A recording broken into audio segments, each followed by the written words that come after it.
there, we're back. Welcome to Charm School Dropout. I'm Jesucita, and today we are going to be talking about the lovers in your life. And I'm not talking about lovers in a way meaning your sexual relationships. It actually has nothing to do with that. Today we're actually going to talk about the people who are part of your life who love you, and how that can actually impact the way that your life flows. Okay. So in a previous episode, we talked about haters. All of us know what haters are. All of us know that we're going to have haters. All of us, haters are nothing new, and we know that they're not going to be going away. Lovers, on the other hand, a lot of people don't really talk about that much, and a lot of people don't understand that they're actually out there and that these are people in your life who love you. Okay? What a lover actually is a person. It could be a romantic relationship. It could be your family. It could be your best friends. It could be your coworkers. It's people normally that you feel good around, or that are part of your life because of a bloodline, like I said, family or a romantic relationship. And the thought process is that they really, truly do want the best for you. Okay. And then and you take that as is, as if it's law. These people love me, therefore they want the best for me. However, everybody in the world thinks differently.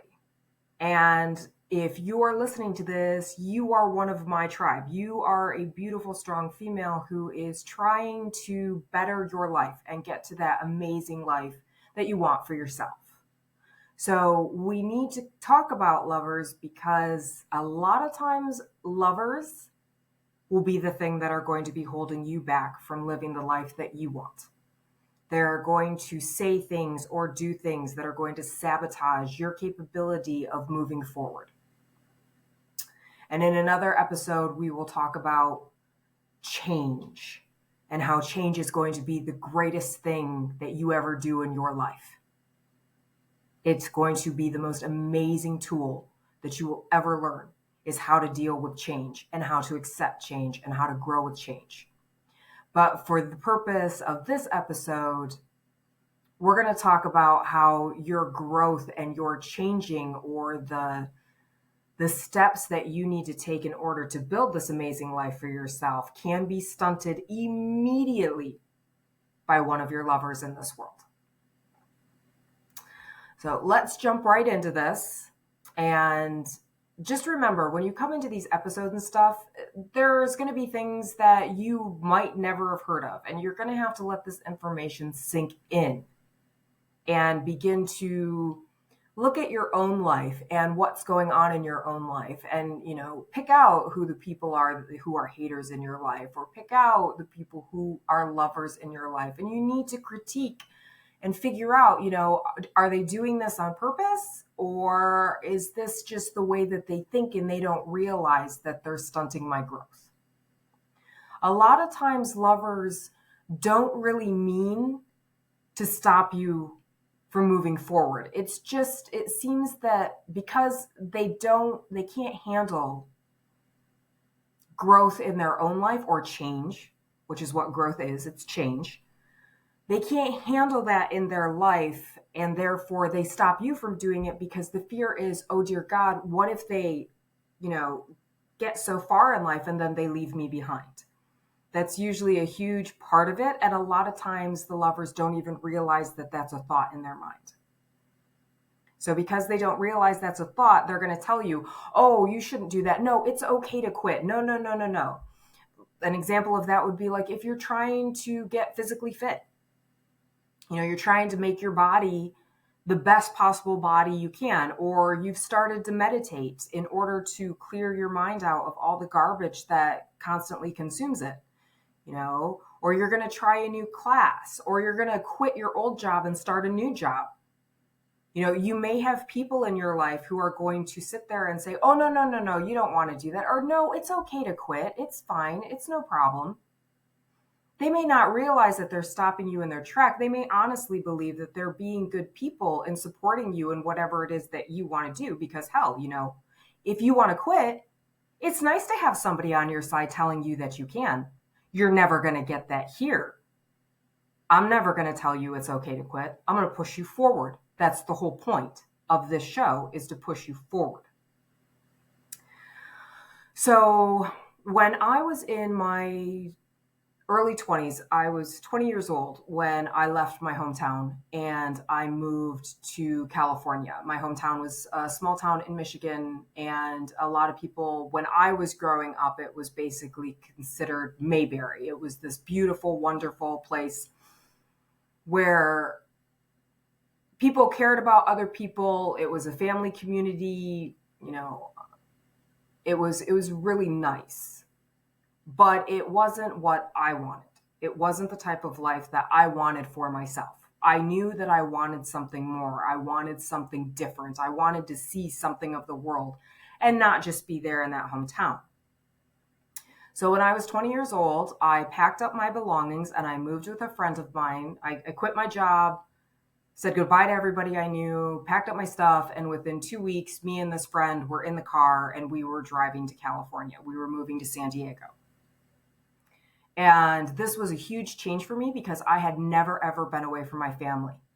I have a huge family on my mother's side and my father's side, and I had never been away from them. I had taken vacations to like Tennessee, or I had taken vacations to go to Disney World. But other than that, I seriously had never been anywhere. I had never been on an airplane. I had nothing. I had never driven cross country. And wow, I was driving cross country in a Ford Taurus in the middle of summer with an air conditioner that didn't work, and it was dreadful. It was dreadful. And I'm not going to shit you, when I made it to San Diego, I think I cried for at least a good 2 weeks. I don't think I stopped crying for about 2 weeks because I missed my family. I missed everything that I knew. I missed everything. I didn't know anybody in California when I got there. I didn't have a job. The person that I had moved in with worked crazy hours and was gone all the time. So basically I was there and I was there alone. And although I had been an only child for most of my life and I was used to being alone, I wasn't used to being alone in this type of an atmosphere where for the first time in my life, I was going to be paying for bills. I had to hook up utilities and I had to figure out how to drive. Oh, wow. Coming from a small town in Michigan and learning to drive in California was an eye opener. I was literally terrified for about a good year on driving in California because I was not prepared. I was not given tools to prepare me. So I had moved across country. I'd moved away from everybody. As soon as I had gotten to California, though, I would be calling my family to say hello, how's it going, blah, blah, blah. And it started very, very quickly about, well, why don't you come home? The people on the other end of the phone, why don't you come home? Why don't you come back here? You don't really like it there. Why don't you come home? Why don't you come home? And that was very, very hard for me because they were absolutely right. I did not like living in California. Change is hard, like I said, which we'll get into in another episode, because it's your greatest tool and your greatest power is going to be change. But they were absolutely right. I hated California. I didn't want to stay in California. I wanted to go home desperately. But I knew that if I went home, that was going to be it. That was going to be my life, because I wasn't going to get an opportunity probably to leave again. So I decided to stick it out. I decided to stay there and build a life. And as time went on, I got more and more comfortable and was very, very happy living in California. But the phone calls never changed. The phone calls from my family back home never changed. It was always, when are you coming back home? Why don't you just come home? Why are you out there? Aren't you ever going to come back home? And this was every single time I called. Every single time I called, I would get this. So if I had listened to the people who loved me in my life, who just wanted me back home, they weren't doing it to be horrible people. They were doing it because they missed me. They wanted to see me. When you're in your 20s and you're poor as dirt, starting out on your own, you're not going to have money to be able to fly home, every month in order to see your family when you miss them. It could take years before you make it back home. So I don't want you to think that, your lovers all the time are doing this out of spite to stop you. They're not. They're not trying to harm you per se. It's just that they are going to miss you if you are away, or if you end up doing better than them and your life is getting better than them and you're putting one foot in front of the other. They're going to miss you, and they don't want to lose you. They don't want to miss you. Okay? They want you to stay exactly where you are so that way you can stay with them. That is not okay. And there are ways to be able to deal with this. The way that I ended up dealing with it is I ended up opening an honest communication with my family saying, I don't want to hear that anymore. I would have family members who would call, and still, even after I had the communication of, I don't want to hear that anymore, they would still call. They were set in their ways, and they would still say it. And they would say it over and over again every single time that I spoke to them on the phone. To the fact of that when I was on the phone with them and they would say it, since I knew they weren't going to listen to what I was trying to communicate, that I didn't want to hear those types of comments anymore, I would tell them that I would rather die than come back and live there. I made sure to do something that was abrupt enough to be able to stop the comments. Because those comments after a while do begin to drag you down. But if they continue over and over again, you kind of become immune to them, because you know that you're living your best life. You know that you're exactly where you're supposed to be, and nothing's going to stop you, from moving forward. Once you get to that point in life, it's beautiful. I'm not saying that you're going to not have issues. You're always going to have issues, in life. Life is ups and downs. That's what life is all about. But it definitely, as time goes on and you figure out who your lovers actually are and how they go about trying not to sabotage, but for a better word of it, sabotage your progress in order to keep you in the space that they want you to be in, which is with them. Once you get that and you understand who they are, you understand how they do it, and you understand how you feel when they do it, it basically becomes like second nature to be able to shut that down. To be able to say, like I said, when my family would call and they would say that, and I had already openly communicated, because you do have to communicate your likes and your dislikes with the people in your life. I had openly communicated, I don't want to hear that anymore. Please stop saying it. And they continued to do it.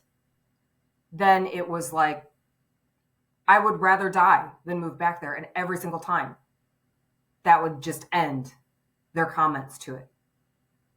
And I would continue to do this every single time that it would happen until they eventually stopped saying it. Sometimes you have to be a little bit harder than you would want to be with the people that you love and whom love you. But here at Charm School Dropout, you are learning that this life is about you. That this life can be as amazing as you want it to be for yourself. And regardless of what other people think, you're the only one who knows exactly what it is that you want from your life.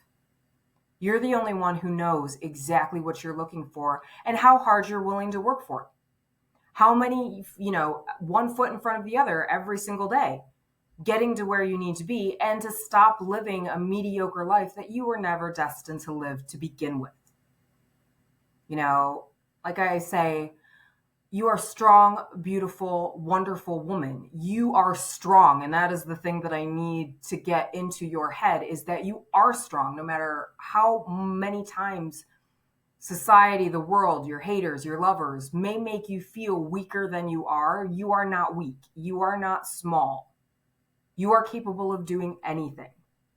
But you need to have the information in order to combat what's going to come at you in life. You're going to get knocked down a whole bunch. You're going to get punched in the face by life a whole bunch. But to be able to handle that, to be able to understand what it is, to have all of the information you could possibly need to make the best decisions, the best choices for your life. So knowing who your lovers are is a big part of that. Knowing what they say or what they do, how that affects you, they will definitely be able to stunt your growth and stop you from moving forward. Definitely, if you allow it. Okay. Another story I have, which always just wow, because seriously, this individual actually did get me to stop trying to be what I wanted to be. So, to give you a little bit of background, my mother, when I was a little girl, got very, very sick. And she's still alive and she's still kicking and, she's doing good. But she was very, very sick for most of my childhood. Very, very sick, was in a lot of pain. And there were, lots of doctor's appointments, a lot of medical stuff. And my father was also incredibly ill and, had diabetes and really had to fight to survive, both of them. And so they gave me a huge gift in my life,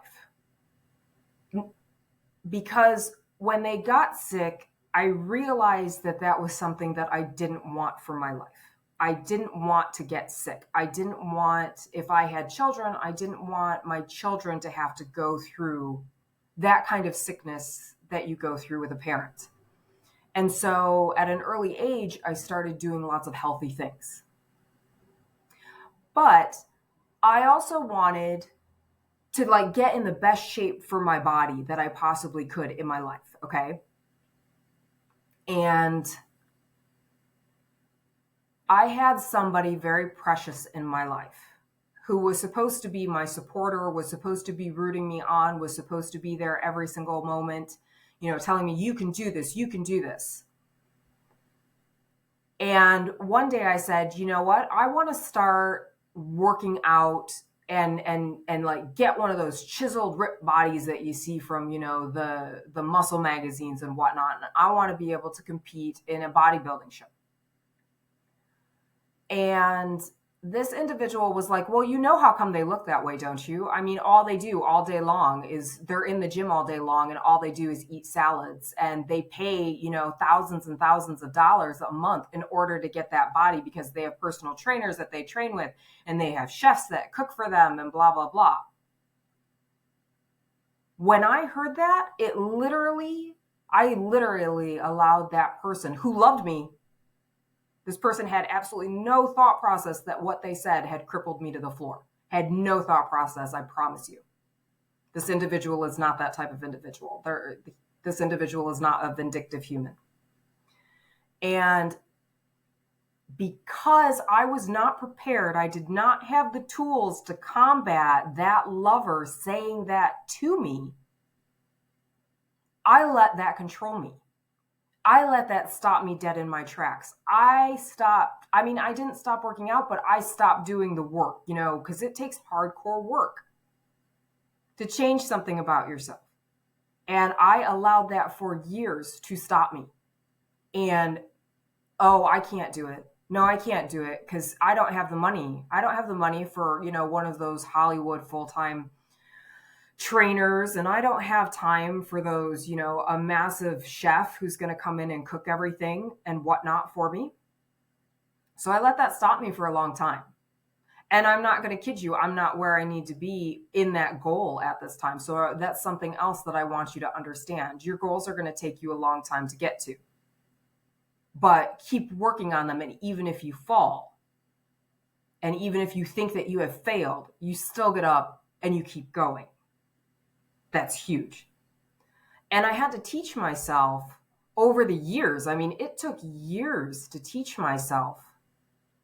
No, what this person said isn't true.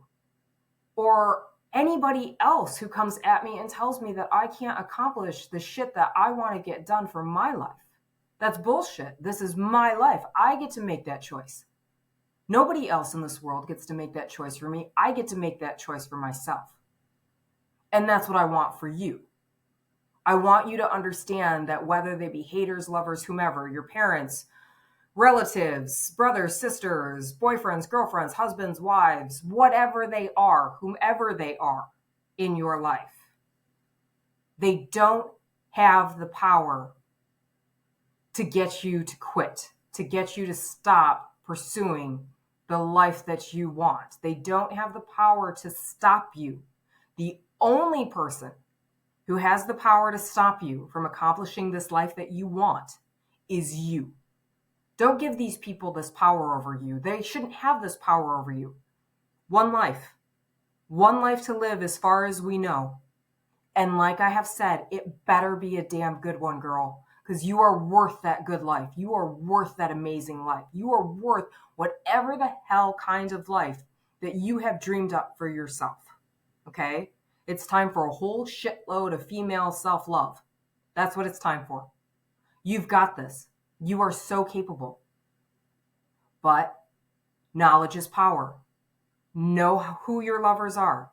Know how they talk to you. Know how it makes you feel. And then take control of all of it. Take control of all of it. Because you are that strong. Nobody has power over you. You are the only one that has power over you. And you are strong enough to fucking make it. Okay? So, I am in your corner. That is why I am here. I am here in your corner to tell you how fucking capable you are as a female to get the job done. How fucking capable you are and amazing and powerful. You can do anything.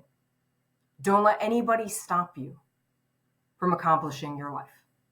The life that you want. Not the life somebody else wants. The life that you want. It's your time now. It's time to give up all the bullshit and all the drama and all the crap. It's your time now to make the life that you want. You are so capable. And even if you don't believe that you are, I am the voice inside your head telling you that you are. I am the voice inside of you until your own voice comes shining through to say, yeah, you know what? I am a fucking badass. I am a contender in this world. I can do anything that I want to, and be damned anybody who says any different. All right. I will see you in the next episode.